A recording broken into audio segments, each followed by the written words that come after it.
નમસ્કાર મિત્રો. અમદાવાદના ચંડોળા ખાતે ગુજરાતનું સૌથી મોટું મેગા ડિમોલેશનનું આયોજન યોજાઈ ગયું અને એક સાથે 1500 ઝૂંપડાઓ તોડી નાખવામાં આવ્યા. હવે કહેવાય છે કે આ ઝૂંપડાઓ બાંગ્લાદેશીઓના હતા, બટ એકચ્યુઅલી તમે પોતે પણ જાણો છો કે બધા જ બાંગ્લાદેશીઓના ઝૂંપડા ન હતા. ત્યાં આગળ એની સાથે સાથે ઘણા બધા આપણા ઇન્ડિયાના પણ વર્ષોથી રહેતા લોકો ત્યાં મોજૂદ હતા. આ સમગ્ર ઘટનાને આયોજન એટલા માટે કહેવું પડે છે કે અત્યાર સુધી આ ઝૂંપડાઓ બની ગયા, વર્ષોથી લોકો ત્યાં રહેતા હતા, તો સરકાર શું કરતી હતી? શા માટે આ ઝૂંપડાઓ તોડવામાં આવ્યા? આની પાછળ ગુજરાત સરકારનો શું ફાયદો હોઈ શકે છે? અને એકચ્યુઅલમાં આની પાછળનું, આ ડિમોલિશન કરવા પાછળનું કારણ શું હતું, તેની ચર્ચા કરવી બહુ જરૂરી બની જાય છે.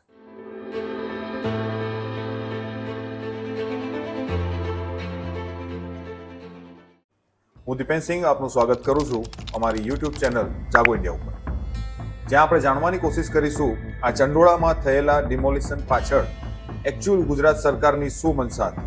સોશિયલ મીડિયા, ગોદી મીડિયા પર લગભગ એવી ચર્ચા ચાલી રહી છે કે ગુજરાત સરકારની જબરજસ્ત કામગીરી, આ જ પ્રકારનું એક તરફી વલણ તમને જ્યાં ને ત્યાં જોવા મળી જશે. દરેક વ્યક્તિઓ ગુજરાત પોલીસને અને સરકારી વિભાગને સિંઘમની જેમ હીરો તરીકે વર્ણવવામાં વ્યસ્ત છે. પણ આવામાં આપણે સમજવું પડશે કે ખરેખર આ ઘટનાની પાછળ ગુજરાત સરકારના શું ઈરાદા હોઈ શકે છે, એ જાણવું ગુજરાતની જનતા માટે ખૂબ જરૂરી છે. સૌથી પહેલો પ્રશ્ન એ છે કે ગોદી મીડિયા જે સરકારના ઈશારા ઉપર કામ કરી રહી છે, તે આ આખી ઘટનાને સવારથી સાંજ સુધી ફિલ્માવી રહી છે, દેખાડી રહી છે, પણ ક્યાંય કોઈ એવું પ્રશ્ન નથી પૂછી રહ્યું કે આ લોકોને લાઇટના કનેક્શન કોણે આપ્યા. એ જે વિસ્તારમાં ડિમોલિશન કરવામાં આવ્યું ત્યાં ખૂબ મોટું ફાર્મ હાઉસ જેવું બનાવેલું, કોઈ લલ્લા બિહારી કરીને નામ છે, લલ્લા બિહારી, તે વ્યક્તિનું ફાર્મ હાઉસ જેવું ઘર મળી આવ્યું. તો પછી એ વ્યક્તિએ આટલું મોટું ફાર્મ હાઉસ બનાવ્યું, એનું તમે અંદર જોયું કે એસી લાગેલા છે, બધી જ સુખ સુવિધાઓ ઊભી કરેલી છે, તો આ કનેક્શન કેવી રીતે મળ્યા? આ બહુ વિચારવા જેવો મુદ્દો છે, કારણ કે એમને કનેક્શન મળી જવા, લાઇટ બિલ આવે છે એ લોકોના, તો પછી આ ડોક્યુમેન્ટ સરકાર પોતે જ્યારે આ બધા ડોક્યુમેન્ટ્સને પુરાવા તરીકે માંગતી હોય છે કે તમે કોઈ પણ પાસપોર્ટ લેવા જાઓ અથવા કોઈ પણ આધાર કાર્ડ કરાવવા જાઓ તો તમારું લાઇટ બિલ માંગવામાં આવે, વેરા બિલ માંગવામાં આવે, તો આ પ્રકારના લાઇટ બિલો ત્યાં અત્યાર સુધી બનતા હતા, લાઇટ બિલો ચૂકવાતા હતા, તો શું આ લોકો હવે ત્યાં કાયદેસર ન ગણાય? હવે શા માટે તમે જઈને ઊભા થઈ ગયા? આ તો સમગ્ર ઝૂંપડા કે સ્થાનિકોના જે પણ રહેવાસ હતા એ શા માટે તોડવા પહોંચી ગયા તમે? અને જ્યારે સુપ્રીમ કોર્ટની પણ ગાઈડલાઈન છે કે વગર નોટિસે તમે આ રીતે કોઈના ઘર ઉપર બુલડોઝર ના ફેરવી શકો, તો અચાનક ગુજરાત સરકાર કેવી રીતે વગર નોટિસ આપીએ ત્યાં પહોંચી ગઈ એક સાથે આટલા બધા બુલડોઝર લઈને? કારણ કે ત્યાંના ઘણા સ્થાનિક રહેવાસીઓનું પણ કહેવું છે કે અમને તો કોઈ નોટિસ પણ નથી આપવામાં આવી, એકાએક સવાર આવીને ઊભા થઈ ગયા અમારા ઝૂંપડા તોડવા માટે. તો આવું શા માટે થયું? ગુજરાત સરકાર પાસે હાઈકોર્ટનો ઓર્ડર પણ છે, તો હાઈકોર્ટે પણ આવી રીતે સુપ્રીમ કોર્ટની ઉપરવટ જઈને કેવી રીતે ઓર્ડર આપી દીધો આ બધું તોડવા માટેનો? હાઈકોર્ટ જેવી સંસ્થાએ પહેલા વિચાર કરવું જોઈએ કે જ્યાં 1500 રહેવાસ તોડવાની વાત છે, તો ત્યાંની જનતા, જે રહેવાવાળા લોકો છે, તે દરેક વ્યક્તિ બાંગ્લાદેશી નથી કે દરેક વ્યક્તિ ગેરકાયદેસર ત્યાં નથી રહેતો, વર્ષોથી રહી રહ્યો છે. એક બાજુ સરકાર ગરીબોને આવાસ આપવાની વાત કરે છે અને એક બાજુ ગરીબોના ઘર તોડી રહી છે, બટ આ વસ્તુ કોઈના મનમાં નથી આવતી, કારણ કે આપણા દેશનું સમાચાર અને મીડિયા આ વસ્તુને આ મુદ્દાથી જોઈ જ નથી રહ્યું કે આ એંગલથી જોવામાં નથી આવી રહ્યું, અને આ સદંતર ખોટી વસ્તુ થઈ રહી છે. બીજી એક વસ્તુ ખાસ છે આપણે કે જે આ આખી ઘટના છે એમાં એક કાંકરે બે શિકાર કેવી રીતે કર્યા એની વાત કરી. એક તો ચંડોળા તળાવમાં જે પણ ગેરકાયદેસર બાંધકામો હતા તે તોડી નાખવામાં આવ્યા, અને બીજું તે વિસ્તારના જે કોર્પોરેટર છે અને એમએલએ છે, જે દાણી લીમડા વિસ્તાર છે તેના એમએલએ શૈલેષભાઈ પરમાર અને કોર્પોરેટર છે ત્યાંના શહેજાદ ખાન પઠાણ, આ બંને કોંગ્રેસના જે નેતાઓ છે એ શું કરી રહ્યા હતા? અત્યાર સુધી કોઈ સ્ટેટમેન્ટ શૈલેષ પરમારનું પણ બહાર નીકળીને નથી આવ્યું. કોંગ્રેસના એ નેતા કે જેઓ ત્યાંના વોટથી જીતેલા છે, એમના વિસ્તારમાં આવી કામગીરી થઈ રહી છે, છતાંય શૈલેષ પરમાર કોઈ સ્ટેટમેન્ટ નથી આપી રહ્યા કે નથી એ જનતા માટે ત્યાં ઊભા રહ્યા. આ એક બહુ મોટો પ્રશ્ન ઊભો કરે છે કે શું શૈલેષ પરમાર, કોંગ્રેસના ધારાસભ્ય, આ એ જ ધારાસભ્ય કે એ જ કોંગ્રેસી છે જેને વારે વારે રાહુલ ગાંધી કહી રહ્યા હતા કે ગુજરાતમાં કેટલાક કોંગ્રેસીઓ ભાજપ સરકાર માટે કે ભાજપ પાર્ટી માટે કામ કરી રહ્યા છે, તો શું આ એ જ કોંગ્રેસી છે? અને એટલે જ આ લોકો બહાર નથી આવ્યા. બીજી એક ખાસ વાત આમાં જોવાની કે સરકારે આમાં એક બહુ જબરજસ્ત સાયકોલોજીકલ પ્રભાવ પાડી દીધો ત્યાંની પબ્લિક પર, કારણ કે ઘણા સમયથી ત્યાં કોંગ્રેસની સીટ આવી રહી છે. તો બીજું શિકાર અહીંયા એ રીતે કરી લીધો ગુજરાત સરકારે, બીજેપી પાર્ટીએ, કે ત્યાંની પબ્લિકનું આ જેટલું પણ સફાયો થઈ ગયો, હવે ત્યાંની લોકલ પબ્લિકમાં કોંગ્રેસ માટે પણ એક રોષ જોવા મળશે કે અમારી માટે તમે કેમ આવીને ઊભા ના રહ્યા. આટલું બધું થઈ જવા છતાં કોંગ્રેસના એમએલએ કે ત્યાંના કોર્પોરેટર કંઈ જ બોલી કેમ નથી રહ્યા કે અમારા પક્ષમાં આવીને કેમ ના ઊભા રહ્યા, કેમ હાઈકોર્ટમાંથી સ્ટે ન લાવી શક્યા.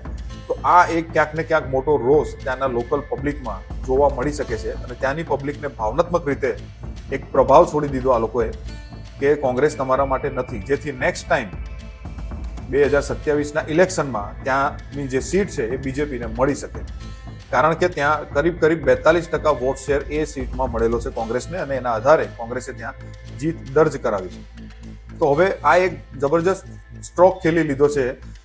પહેલગામ આતંકવાદીઓનો જે ગંભીર અપરાધ થયો છે ત્યાં કાશ્મીરમાં, એના બહાને પોતાની જે આ બીજેપી સરકારની એક મોનોપોલી રહી છે અત્યાર સુધી, ખાસિયત રહી છે કે મોકાનો ફાયદો ખૂબ સારી રીતે ઉઠાવી જાણે છે બીજેપી પાર્ટી. જે રીતે ગોધરાકાંડમાં પણ બહુ સારી રીતે બીજેપીએ ફાયદો ઉઠાવ્યો અને અત્યાર સુધી રાજ કરી જ રહી છે એના નામો. તો એ જ રીતે ક્યાંક ને ક્યાંક મને એવું લાગી રહ્યું છે, મારું એવું માનવું છે કે આ ઘટનાનો, પહેલગામ આતંકવાદીવાળી ઘટનાનો આ લોકોએ ઉપયોગ કરી લીધો છે અહીંયા. કારણ કે તમે જોયું હશે કે તમે જ્યારે સરકાર પાસેથી કોઈ પણ માહિતી માંગો છો આરટીઆઈના માધ્યમથી, ત્યારે સરકાર પોતે 2-3 મહિના 4 મહિનાનો સમય લેતી હોય છે. ત્યાર પછી પણ જવાબ આવવાની કોઈ ગેરંટી નથી હોતી. તો પછી તમે જ્યારે કોઈનું કાયદેસર બાંધકામ અથવા તો ગેરકાયદેસર બાંધકામ તોડવા જાઓ છો તો તમે એમને સમય મર્યાદા કેમ નથી આપતા? કેમ એમને નોટિસ પહેલેથી નથી આપતા? 10 દિવસ, 15 દિવસ, 1 મહિનો? જો તમારે 2 મહિનાનો ટાઈમ જોઈતો હોય તો પછી તમારે ગુજરાતના નાગરિકોને પણ, ભારતના નાગરિકોને પણ આ પ્રકારે સમય આપવો જોઈએ. તો શા માટે ગુજરાત સરકાર આવો સમય નથી આપી રહી? આનો સાફ મતલબ છે કે તમે સુપ્રીમ કોર્ટની ગાઈડલાઈનને અથવા એના આદેશને પણ ઘોડીને પી ગયા છો. અને આ સમગ્ર ઘટનામાં આ જે પણ ડિમોલેશન અત્યારે ચંડોળામાં થઈ રહ્યું છે તેમાંથી ગુજરાતની જનતાએ બહુ મોટી શીખ લેવાની જરૂર છે અને બીજેપી સરકારની માનસિકતા સમજવાની જરૂર છે. કારણ કે અહીં આ જે કાર્ય કરવામાં આવ્યું છે ડિમોલેશન, એ ક્યાંક ને ક્યાંક કાયદાકીય રીતે ખોટું નથી, પણ જે માનસિકતા છે એમની, આ લોકો જે રીતે કાયદાનો ઉપયોગ કરીને અમાનવીય વ્યવહાર કરી રહ્યા છે ત્યાંના લોકો સાથે, કોઈ પણ સમય નહીં આપીને, આ એક બહુ ખોટી વસ્તુ છે. આ માનસિકતા જે છે એના ઉપર ગુજરાતની જનતાએ વિચાર કરવાની જરૂર છે.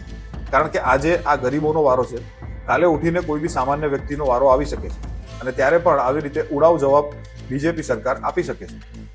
અને આમાં ખાસ કરીને હું એ પણ કહીશ કે કોંગ્રેસ સરકારે આ વાતનો ખરેખર વિરોધ કરવો જોઈતો હતો, કારણ કે એ વિસ્તારમાં કોંગ્રેસના પોતાના એમએલએ છે. તો કોંગ્રેસના એમએલએ શા માટે ત્યાં આવીને ન ઊભા રહ્યા આ લોકો માટે? કોંગ્રેસ પાર્ટીએ સરકારને, કેન્દ્ર સરકારને પૂરેપૂરો સપોર્ટ આપવાની વાત કરી છે, તે વાત યોગ્ય છે અને કરવી પણ જોઈએ. પણ એ સપોર્ટ હોવો જોઈએ પહેલગામના આતંકવાદીઓ જે કૃત્ય કરી ગયા છે એના પર એક્શન લેવા માટે. અહીંયા જે દેખાઈ રહ્યું છે સાફ સાફ કે પહેલગામના આતંકવાદીઓ અને ગુજરાતમાં પકડાયેલા બાંગ્લાદેશીઓ વચ્ચે કોઈ પ્રકારનું કનેક્શન નથી દેખાઈ રહ્યું. આ સાફ વસ્તુ છે. શું પહેલગામમાં જે આતંકવાદીઓએ હુમલો કર્યો તેમનું ફંડિંગ આ લોકોએ કર્યું હતું? શું એ આતંકવાદીઓ અહીં ગુજરાતમાં ચંડોળા ખાતે જે ઝૂંપડપટ્ટી હતી ત્યાં રહીને ગયા હતા? તો પછી શા માટે એ લોકોના નામ ઉપર, પહેલગામ આતંકવાદીઓના નામ ઉપર અહીંયા ડિમોલેશન કરવામાં આવ્યું? ગુજરાતની અંદર 1000થી વધારે બાંગ્લાદેશીઓને શોધી આપવામાં આવ્યા. શા માટે? આ તો એક ચિંતાનો વિષય છે કે તમે માત્ર ત્યારે જ જાગો છો જ્યારે કોઈ ગંભીર ઘટના ઘટી જાય અને એ ગંભીર ઘટનાના બહાને તમે પોતાના સ્વાર્થ, પોતાના પર્સનલ જે એજન્ડા છે એને પૂરા પાડવાનું કામ કરી રહ્યા છો. અને અહીંયા તમે એકદમ સીધી રીતે, બહુ સરળતાથી અને સફાઈથી કામ કરીને પોતાનો એજન્ડા પાર પાડી લીધો કે ત્યાંના લોકલ વિસ્તારમાં કોંગ્રેસના જે એમએલએ છે એના વિરુદ્ધની એક માનસિકતા ઊભી કરી દીધી કે જુઓ, જે લોકો કોંગ્રેસને વોટ આપશે એ લોકોની સાથે આવું જ થશે, એમને બચાવવા કોઈ નહીં આવે અને નેક્સ્ટ ટાઈમ તમારે વોટ આપવા હોય તો બીજેપીને આપજો, જેથી તમારા ઘર સલામત રહે. તો તમારું શું માનવું છે આ ઘટના વિશે કૃપયા કરી કોમેન્ટ કરીને જણાવજો. તો ફરી મળીશું આવી જ એક બીજી ઘટના સાથે. ત્યાં સુધી જય હિન્દ.